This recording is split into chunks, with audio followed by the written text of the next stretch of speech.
Funding for this program has been provided in part by grants from American Cyanamid, Haver-Mobay Corporation Animal Health Division, Nutrina Feeds, U.S. Animal Health Operations of Pfizer Incorporated, and Upjohn, makers of Tuco Animal Health Products. The Iowa State University Extension Service, the Iowa State University College of Agriculture and College of Veterinary Medicine.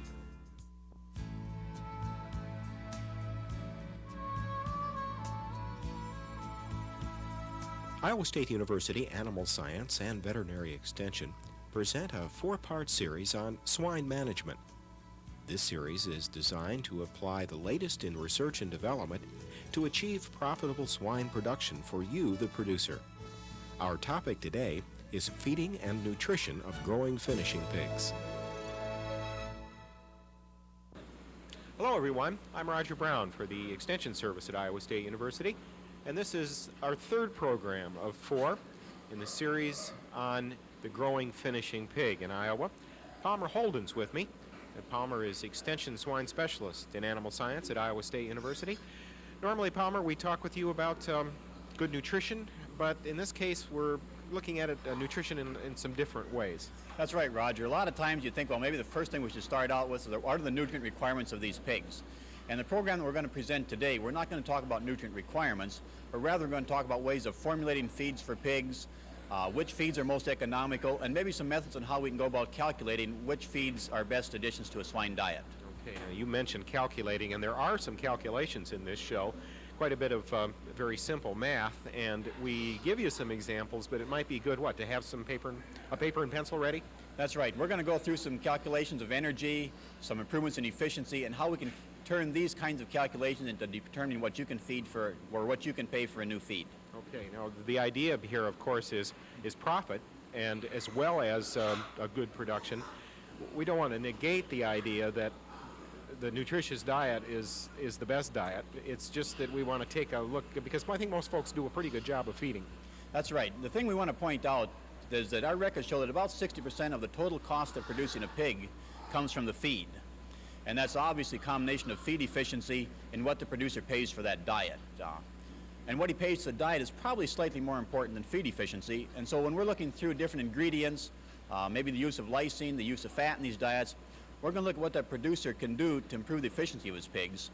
But also in addition, we're going to look at what these things are going to do to the cost of that diet. And by knowing what it'll do to the cost of the diet and how it can improve his efficiency, we think we can make that producer more profitable. Very good. Palmer Holden and I will be back later on after you take a look at some of these things. Watch now as we look at nutrition and profitability of the growing finishing herd. Energy is usually taken for granted in swine diets, as all grains and protein sources also are energy sources. Corn is the basic energy source in the Midwest, but other sources often are available.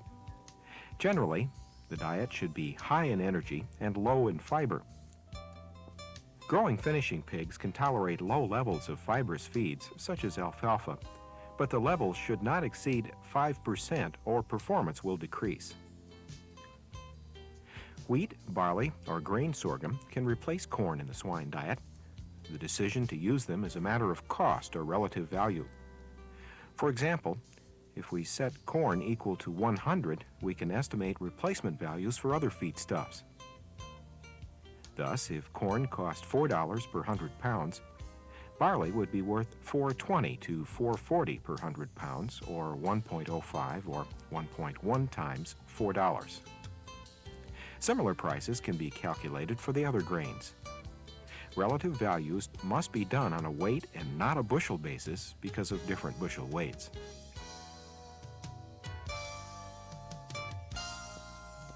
For the farmer feeder, an early decision in the feeding program is whether or not to dry the corn after harvest. By eliminating drying, some of the cost in grain handling can be eliminated.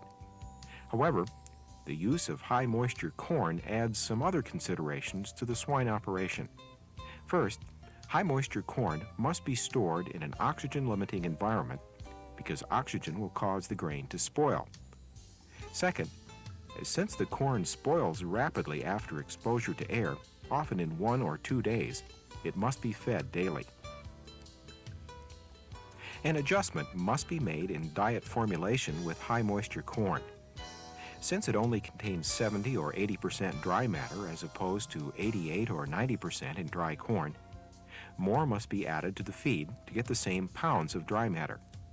For example, if 1,600 pounds of dry corn at 90% dry matter is used with 400 pounds of supplement, how much more 75% dry matter corn must be used? You'd take 90 over 75 times the 1,600 pounds or 1,920 pounds of corn to go with the 400 pounds of supplement. The ton of feed now weighs 2,320 pounds, but the extra 320 pounds is water. Swine performance on either a dry corn or high moisture corn should be similar if fed in a complete diet. If the high moisture corn is fed free choice with a protein supplement, performance often will be poor. High moisture corn is very palatable, and the pigs eat too much corn and not enough protein supplement. They usually end up with a diet deficient in protein and the amino acids.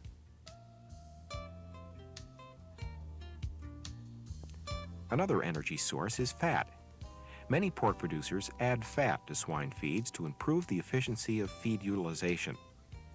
Adding fat increases the energy density, and there is an associated improvement in efficiency and gain, as well as less dust in the facility. As a rule of thumb, each 1% fat added to a growing finishing diet will improve efficiency 2%. For example, adding 5% fat or 100 pounds to a ton of feed will improve efficiency about 10%. Thus, if your pigs currently need 3.3 pounds of feed to put on a pound of gain, adding fat will reduce the feed required to 3 pounds of feed, or a 10% reduction. In addition to knowing the improvement in efficiency, we must determine the economics of adding fat. Let's use an example where the pigs on a corn-soybean meal diet have an efficiency of 3.3 pounds of feed per pound of gain.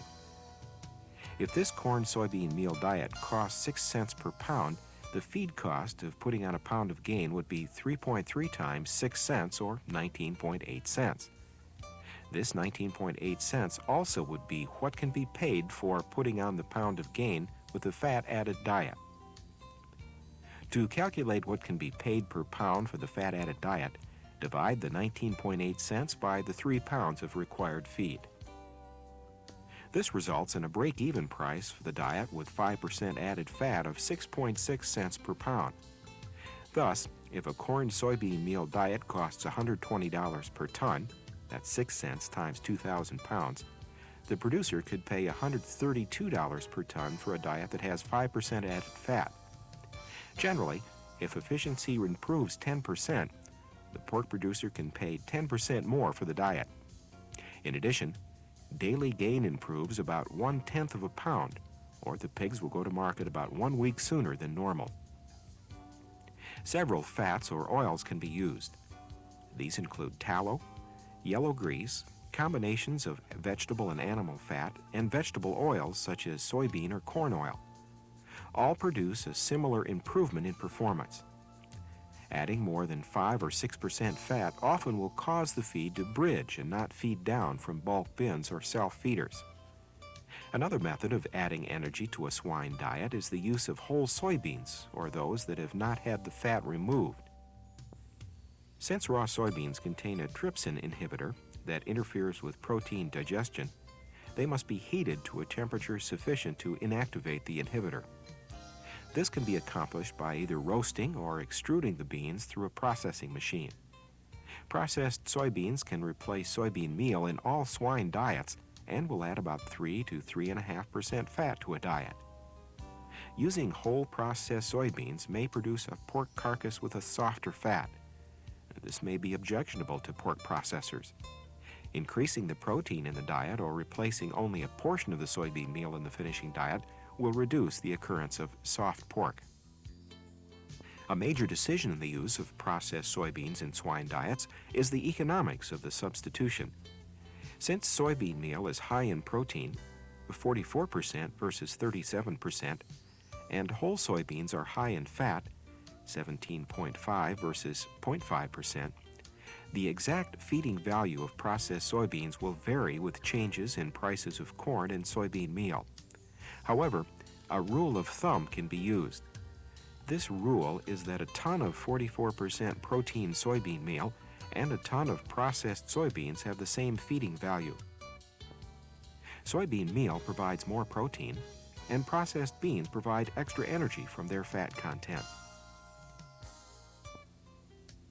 For example, if a ton of 44% soybean meal is $200, then a ton of processed soybeans is also worth $200. As a ton contains 33.3 bushels of soybeans, we can divide the $200 by 33.3 bushels and arrive at a feeding value of $6 per bushel.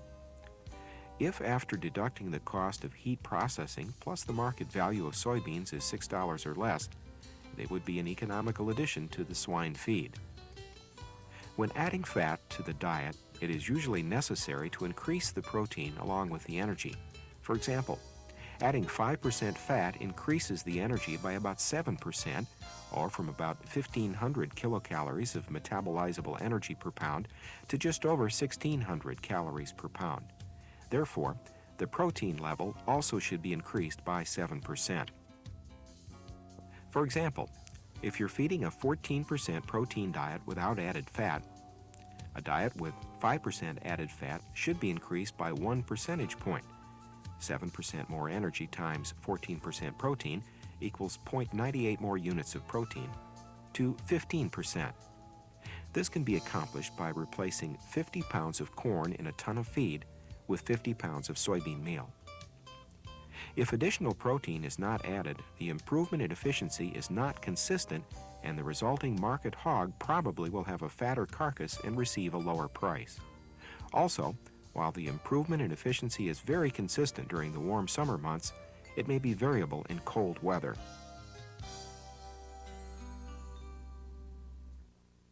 Soybean meal is the basic source of protein supplement for growing finishing pigs. It's available in two forms, 44% and 47% protein. Both forms are readily available, but the 47% soybean meal has a feeding value 7 to 8% greater than the 44% meal because of its higher protein and lysine content. Soybean meal can be the sole source of protein added to corn in a swine diet. However, other sources can be used. The following table shows several protein sources, limitations, and their relative values compared to 44% protein soybean meal. With 44% protein soybean meal set at 100%, 47% soybean meal is worth 7 to 8% more, and whole soybeans are approximately equal in value. The maximum levels of the soybean sources indicate that any of the three can meet the pig's entire requirement for protein. Flash-dried blood meal is worth 2.5 times the value of soybean meal, but its use is limited to 5% of the diet. It's an excellent source of lysine, however high levels can reduce palatability. Meat and bone meal also are similar in value to soybean meal, but have a wide range in relative value. Also, their use is limited to 5% of a diet, as 5 to 5.5% will meet the growing finishing pig's phosphorus requirement. Because of their large phosphorus content, their value is dependent on the price of dicalcium phosphate or other phosphorus sources. Even though meat and bone meal are high in protein, they are a poorer lysine source than soybean meal.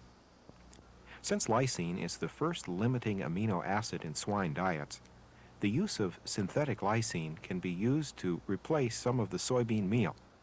A product commonly available is 97% L-lysine hydrochloride, which contains 78% lysine.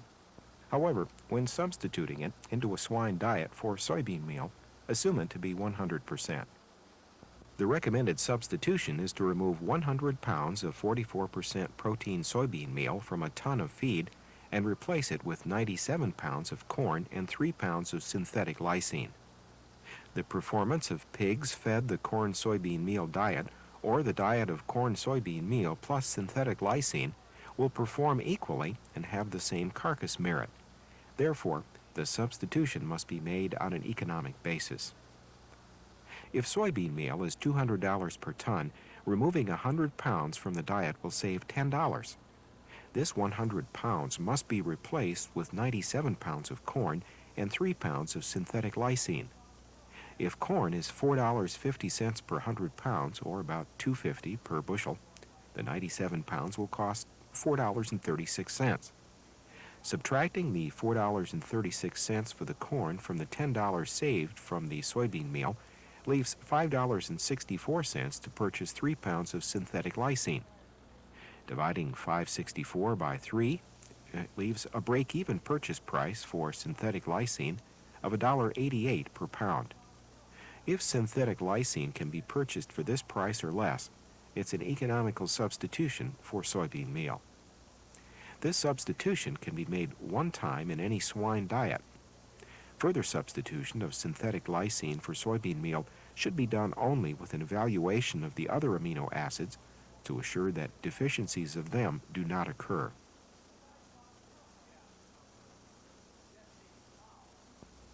Modern diets for growing finishing pigs are usually simple in form, such as a corn and soybean meal diet with vitamins, minerals, and a complete protein supplement. This simple formulation eases on-farm feed preparation, as the farmer needs to have only a limited variety of ingredients. Also, corn and soybean meal are considered commodities and are available at competitive prices. This fortified corn-soybean meal will adequately meet all of the nutritional requirements of the growing finishing pig. Corn and soybean meal are complementary in that amino acids deficient in one are balanced by the presence of high levels of those amino acids in the other. Soybean meal, for example, has a higher percentage of its protein present as lysine and tryptophan, whereas corn is a better source of methionine. Both have similar threonine percentages. Other ingredients can be added to the diet, but often create difficulty in formulation. For example, 5% meat and bone meal may be added to the 5% of the finishing diet and will meet the phosphorus and most of the calcium requirements. However, for the on-farm mixer, meat and bone meal cause problems, as either a premix or a complete supplement already meets the calcium and phosphorus needs of the pig. A special premix or supplement without a phosphorus source would need to be formulated.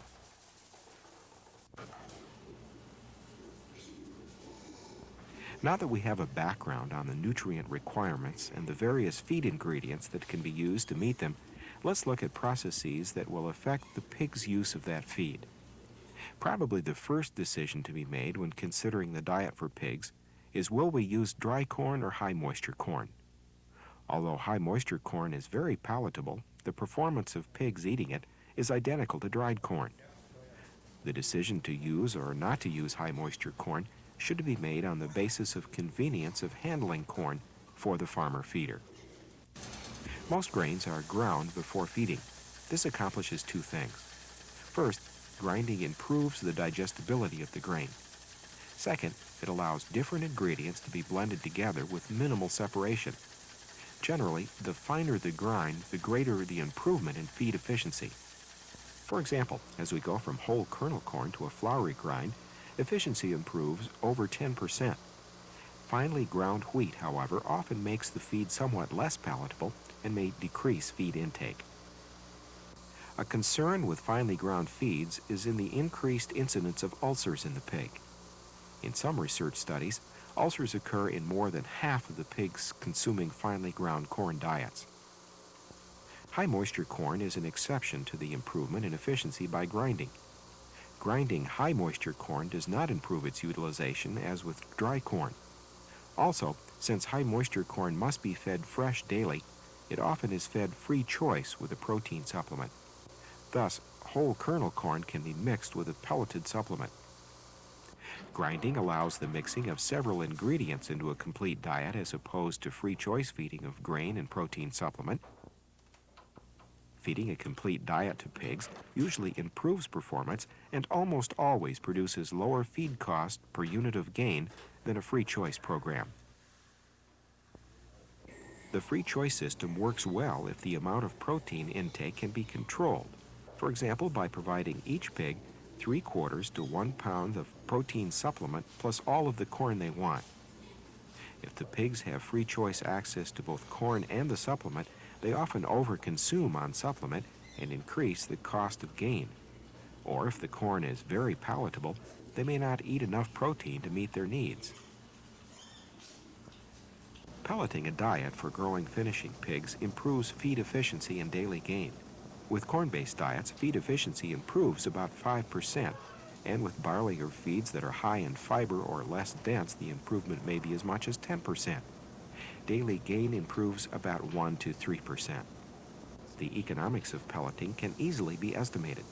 For example, if pelleting a diet improves efficiency 5%, we can pay 5% of the cost of the feed for pelleting. If a ton of finishing feed costs $120, the break-even cost of pelleting would be $6 per ton, or 5% of $120. Growing finishing diets are rarely pelleted because the feed must be hauled from the farm to a pelleter, and the cost of pelleting is usually more than 5% of the cost of the feed.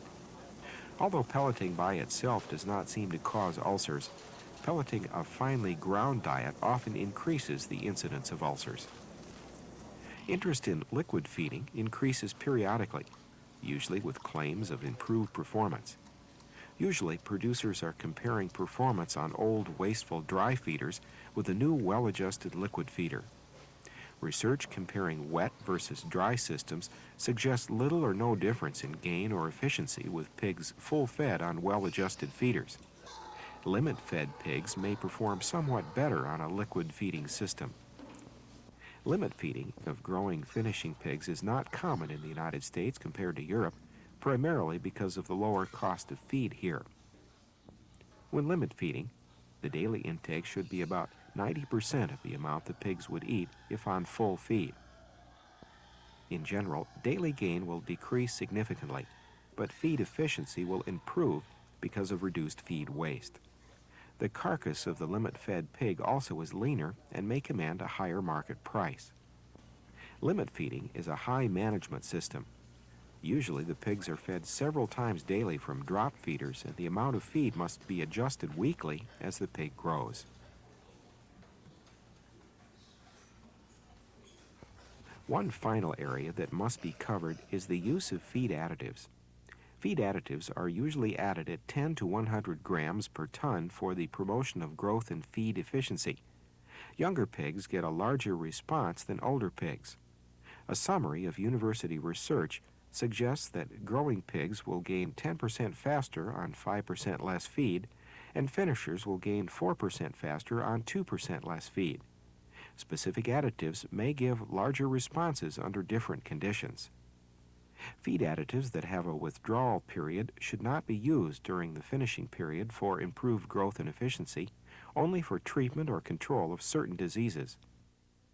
Be sure to read the feed tag carefully for the presence of feed additives and any cautions regarding their use.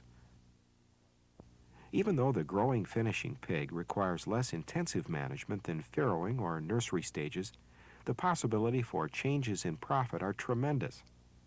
75% of the feed fed on a farrow to finish farm is fed in the growing finishing phase.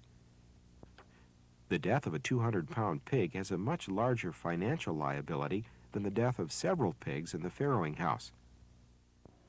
To ensure that the profit potential from a large litter is realized, the proper and timely care and feeding of growing finishing pigs needs to be accomplished. Back again with Palmer Holden. Palmer, of course, a swine specialist in extension at Iowa State University in animal science. Palmer, we spent a lot of time with the formulas looking at feed efficiency, but we want to, again, emphasize that the nutritious diet, good nutrition for the growing finishing pig is really important. That's right, Roger. And even though we didn't mention nutrient requirements in this videotape, they're a very important part of any kind of diet formulation. And we have publications available from Iowa State University, for example, Life Cycle Swine Nutrition, which would be available in most of the county offices or here at Iowa State. And a lot of the other states also have their own nutrient recommendations that are available through their extension service. Okay, now at times, of course, the price of various inputs changes, so occasionally folks will be looking at say, oats or maybe some wheat even in some parts of our state, you kind of have to factor those in at times. That's right, and it always involves some kind of change in our diet formulation. But there are some feeds, for example, wheat or milo, that can completely replace corn in the swine diet. And in the case of wheat, maybe even save us a little bit on protein. A lot of our farmers do grow oats, and we find that we can maybe put 15 to 20% oats in a finishing pig diet, or even more in a sow diet, which is not part of this topic, but can be a very effective part of the feed formulation program. Again, it's important to push that pencil. That's right. If we're going to just go out and buy feed or mix a diet without paying any attention to costs, maybe we can find a better occupation to be in. Yeah. Now, of course, research doesn't let us stand still in the area of swine nutrition. We've got a couple of things coming up, not available yet, that I know folks are hearing about. Talk a little bit about that and then how that fits in. Okay, Roger, there are two new products coming out, or two general classifications. One are the beta agonists, which looks like it's going to be a feed additive, something we just put in the swine diet and feed it like we would most of our antibiotics. The other one is PST, or porcine somatotropin, and this is a protein product, so that's going to have to be an injectable. But the early data with these two products looks like it'll make tremendous changes in the way that we raise pigs, or at least the quality of the pigs and the way we formulate the feeds. For example, both of these products will probably improve feed efficiency maybe 15 to 20%, growth rate 15 to 20%, and probably reduce the back fat and the amount of fat in a swine carcass by half. So we can really make some rapid improvements with these new kinds of products. Now, hopefully producers won't just hit the ground cold on these types of things, but they'll hit it running, and that there'll be lots of information out about how you fit that into your when you put together your formulation, so that you can again keep that profit in mind. That's right, Roger. And I suppose the first thing we should point out is that neither of these products are currently approved for use in swine production. Hopefully they will soon in the future. Now, in our feed formulation with these new products, it looks like we're going to have to provide more protein or more lysine in these swine diets. With the PST, or the porcine somatotropin, maybe as much as 2 to 4 percentage points more. With the beta agonist, probably about 2% more. Okay. Some things to think about coming up, say, what, by the early 90s? Oh, I certainly hope so. The beta agonists, there's a possibility they may be approved yet in 1989. The PST, I think, will be approved, but I think the delivery system, since that's an injectable, we're going to have a hard time convincing our producers to go out and inject the pigs once a day, which is the current routine under research practices. But hopefully we'll come up with some kind of an implant that'll last maybe 2 to 4 months. And throughout this, we're considering the quality of that final product, because we produce terrific quality pork here in Iowa and across this part of the country. That's right. We produce about 25% of the pigs in the United States in Iowa, and we're very concerned with producing a very fine quality product for the consumer. We're not very happy about fat on the outside of them. Most people try to cut that off, and I think if we could do a better job of formulating our diets, a little better job with genetics, and maybe breed some of that fat off and provide a diet that allows these pigs to maintain their leanness on through slaughter, we'll do a lot better job. Very good. Our thanks to Palmer Holden, swine specialist at Iowa State University. Next time we'll talk about swine health, specifically health in the growing, finishing pig. I'm Roger Brown. Thanks very much for watching. We'll see you again soon.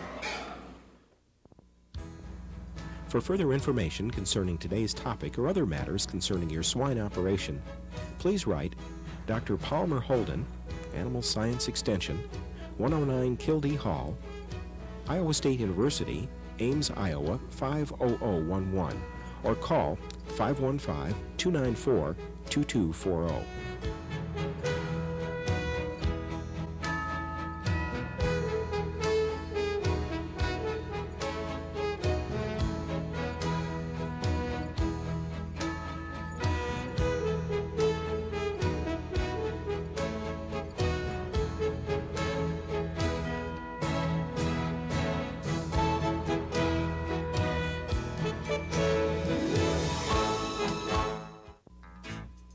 Funding for this program has been provided in part by grants from American Cyanamid,